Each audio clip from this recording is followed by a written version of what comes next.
The future is coming with or without us, and there's nothing we can do about it. But we can influence the journey from here to there, I think, and the power of imagination is what you were stressing about, making that process perhaps a little bit better than it might be. Folks, we're going to round out this session now with our final speaker to take us into the lunch break. Let me invite onto the stage, please, I beg your pardon, the Governor of Sindh. I'm just searching for your title there, just so I can make sure. The Governor of Sindh, ladies and gentlemen, Mohammed Zubair. Bismillahirrahmanirrahim ji, Assalamu alaikum. I think after two speeches, just on a lighter note, Musaddiq, मेरे से तो ज़्यादातर ऊपर से ही गुजरा था. So I'll try to keep it very simple. And first of all, thank you very much, Asfar, for inviting me here.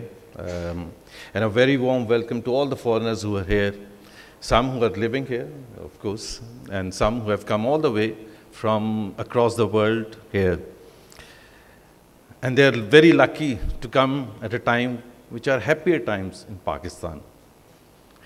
If we compare to what this government inherited in June 2013, I think this is a completely different Pakistan that exists today. And through numbers, whatever numbers I remember, and through some of the facts, I'll just take you through. Because it's very important to also take a stock of the situation to realize whether you've done something good or whether you have not been successful. And I think by and large, if we were, any one of you for that matter, was to take over the helm of affairs in June 2013, what would you set about? The macroeconomic situation in the country, or the microeconomic, the overall economy for that matter, the security situation that was posing an existential threat to Pakistan, and to plan the future of Pakistan on a sustainable democratic basis. I think broadly speaking, everyone would be happy with those three fundamental. So where do we stand today as compared to where we were as far as the economy is concerned? Just look at the macroeconomic indicators. The 5 years between 2008 and 2013, obviously there is always a comparison. The GDP growth had been less than 3% on average, which was the worst in Pakistan's history. Worst in Pakistan's history. Never ever a 5-year period had seen average growth rate of less than 3%. So there we were. The fiscal deficit was at its highest in Pakistan's history. The last fiscal year, it was 8.6% and completely unsustainable. The foreign exchange reserves were so low that I think for most political parties, not just the Pakistan Muslim League Nawaz, for almost all political parties, the biggest economic challenge was the balance of payment situation as it existed today, because the foreign exchange reserves could not support even 2 months of imports, and that's a normal indicator. You look at the stock exchange, it was at 16,000. The inflation in the 60 months between 2008 and 2013, it had remained in double digit except for 6 months. And in few months, it crossed beyond 20%. So there we were, and I can quote several other indicators. The tax situation, of course, because there is a lot of talk about the fact that FBR should be closed. You hear comments from some of our best people around the country that they have done nothing. And imagine where we stood and where we are today. 1,900 billion was the total amount that was collected in the fiscal year that ended in June 2013. 1,900 billion.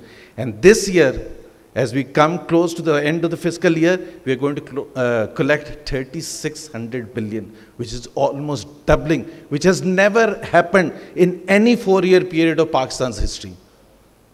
So this is the fact sheet.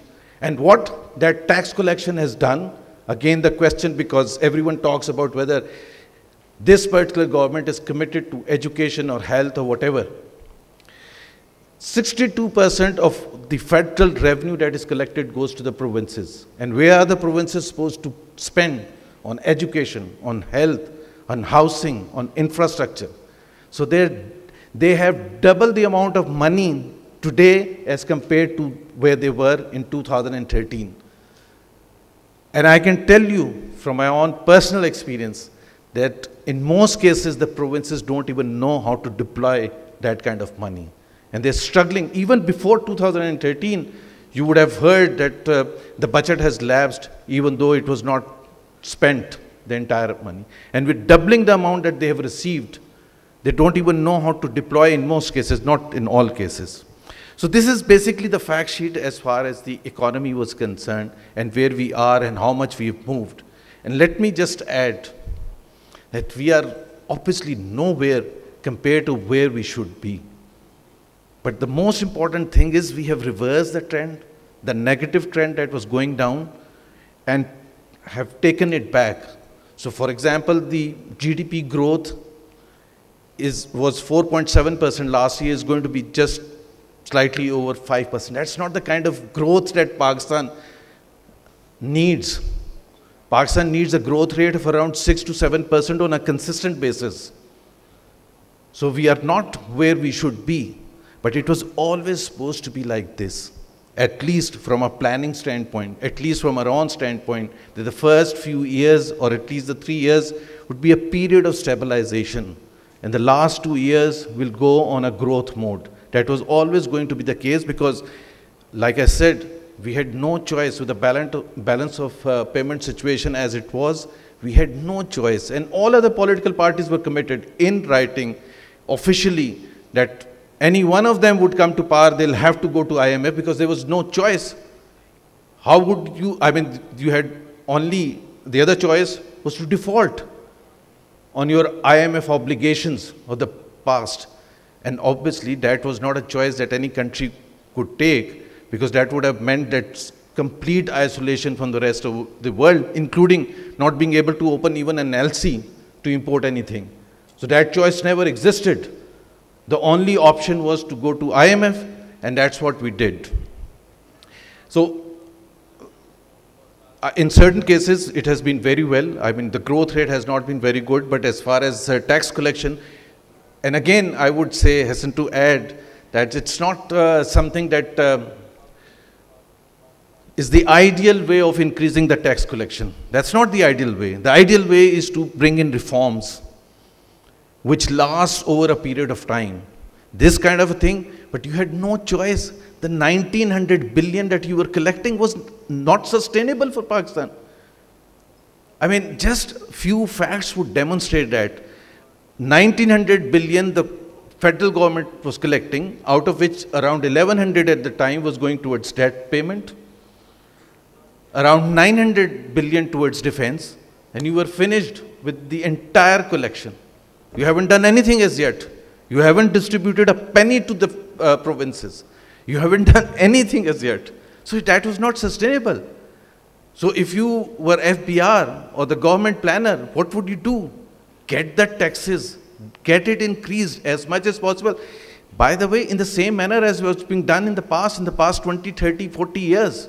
And I know some of the business people or business executives who are sitting here who are very mindful of the methods of FBR, which are not the best in several cases.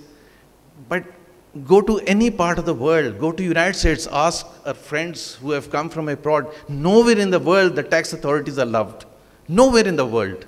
They are hated. And they have to be hated because they have to be brutal. They have to be very strong in collection. It does not mean that they should not come up with reforms which makes the tax collection far and wide and more people should come in the tax net and so on and so forth. It does not mean that way. But like I said, the first 3 years were always supposed to be a period of stabilization, and in that period you have to take some very tough measures. The other thing where we were in 2013 and partly also has been covered here is with regard to the security situation, which was much worse than any other sector. I mean, Pakistan faced an existential threat. the economic plan that we made prior to 2013 elections, it was very clear, as far as I was concerned and some of the other planners were concerned, that you don't fix your security situation, forget about economic turnaround. There's no question of that happening. And when you're talking about economic turnaround, you're talking about Karachi, which needed a separate solution, Balochistan, a completely different delivery that was required, and overall extremism and Talibanization that required an extremely different solution. And here we are, 4 years on, and see where Karachi is. 80%, and it's increasing by the day in terms of the number of law and order situations that were happening are not there. The people of Karachi, just go and ask anyone in Karachi, are they feeling free? And for the first time in decades, here is a city which was and the financial hub of Pakistan for our foreigners. The financial hub, and by far, was closed at a 10-minute notice. And for decades, and the state was silently watching while every mayhem was being allowed. Killing, bhatta, some of the words the foreigners would not even understand, but the collection of money or whatever, I mean, you name it, heinous crimes as we would call. That was happening even during the military regime, and they were partners, coalition partners. The Supreme Court of Pakistan came up with a decision in 2009 or 2010 saying all major political parties which are relevant to Karachi have militant wings. And by and large, the people of Pakistan accepted that point of view. And even today would agree. And what was the state doing? All institutions were there. Was Rangers not operating in Karachi for decades? It was there. So what was it that was not being done? The political will of the government at the federal level to go ahead with the operation. And more important, to provide Rangers the kind of powers that they needed. So articles were changed. So it did not happen, and those changed. And by the way, I have to bring in some politics here. When Rahil Sharif did not even know what they had dreamt that he will be the chief of staff. This is September 2013. And I am not trying to say that army or Rangers did not have a major contribution. They had a major contribution because they were not allowed to go ahead with the kind of operation that was needed to fix Karachi. For 20 or more years, the state was just watching while the economy was going in tatters. And we were all watching and trying to fix our economy through other means with a lot of other ideas and all of that. Of course, all of those other ideas are required.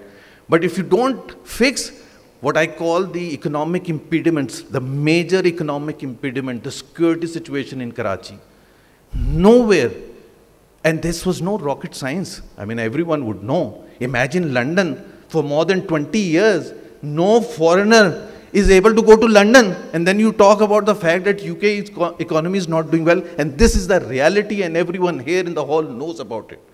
That no foreigner, literally no foreigner, for decades was ready to go to Karachi.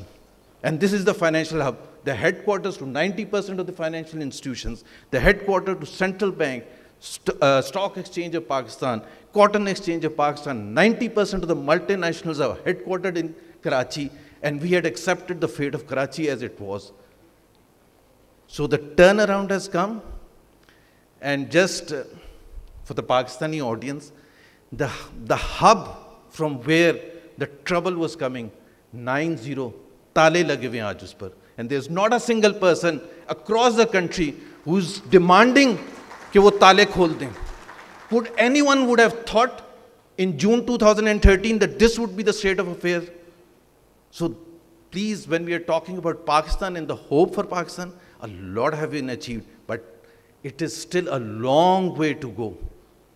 The rest of the extremism, which was threatening Pakistan, where the Talibans or whatever you call them, ISIS or whatever, they were coming and hitting us in our hometown, in our main cities, in our urban centers, in our rural centers, in our mosques.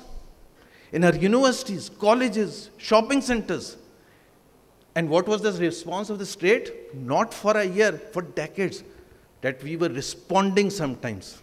Sometimes, no plan, no strategy, how to tackle them. And one of the reasons that Zarb-e-Azab has been successful and the operation in Karachi has been successful is because you built up the consensus before undertaking those operations. Pakistan does not have a good history of operations. Look at East Pakistan. Go to Karachi 92. Within days it backfired. Within days it backfired.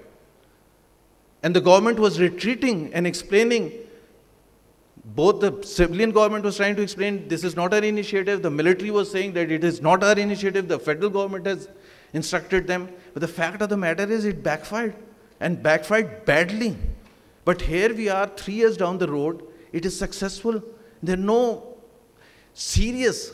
And by the way, when we are talking about Karachi, let me also mention the fact that all major players contributed to the success of that operation.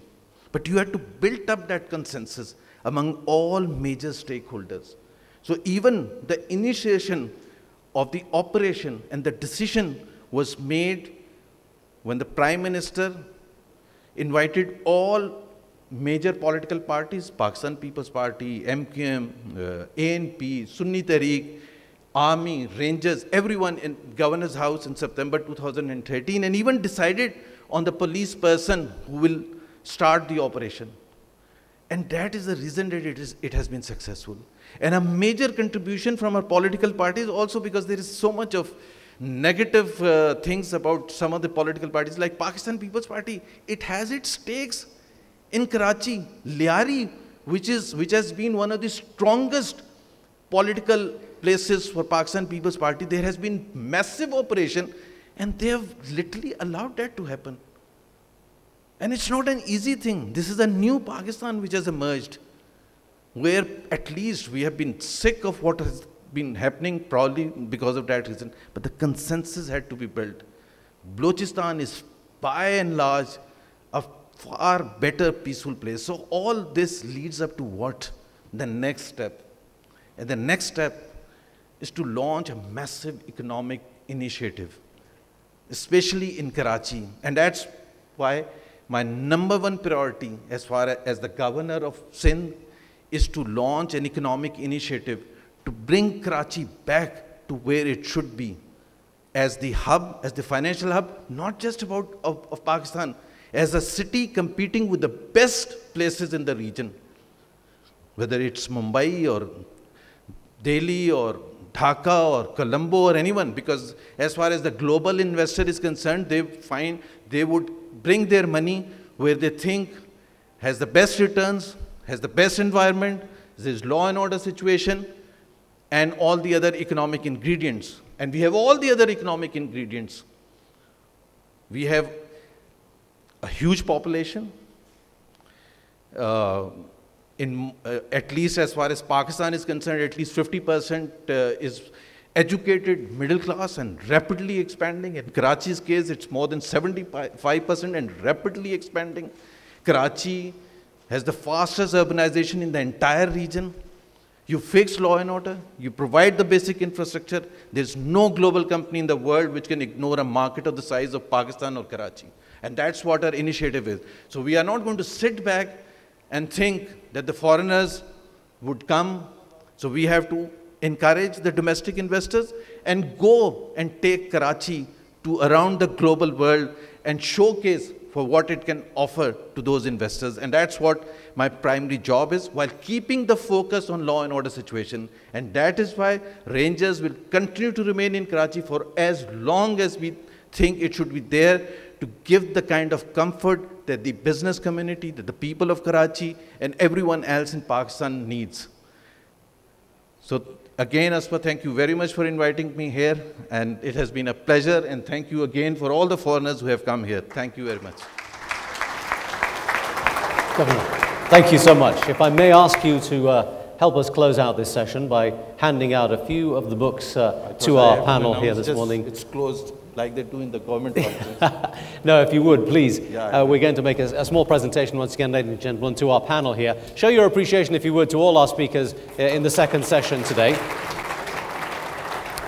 And the Governor will just make a presentation of the book on Pakistan to our speakers in order. Dr. Daniel Ritz, please step up.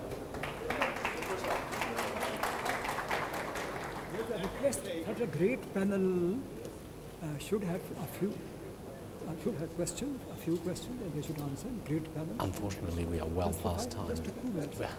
Sorry. Daniel Ritz, thank you very much indeed. John Andrews.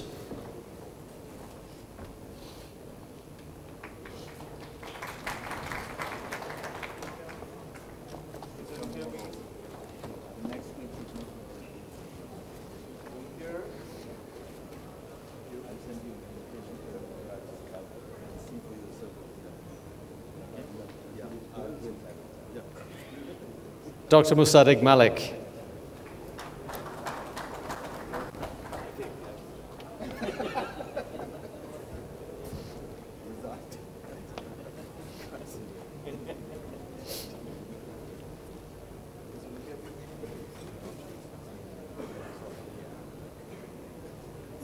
And to make the presentation to the Governor himself, let me invite back onto the stage Mr. Jawad Akai and Asfar, our host. Please, onto the stage if you would.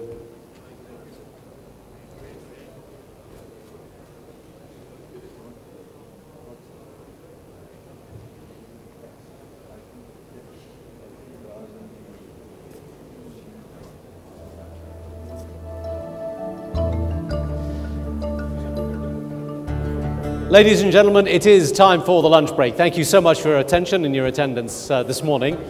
Please join us again after lunch. We'll be talking about culture, we'll be talking about digitalization, and many other interesting topics. Nice to have you here. Please, if you could be back by about 2:15.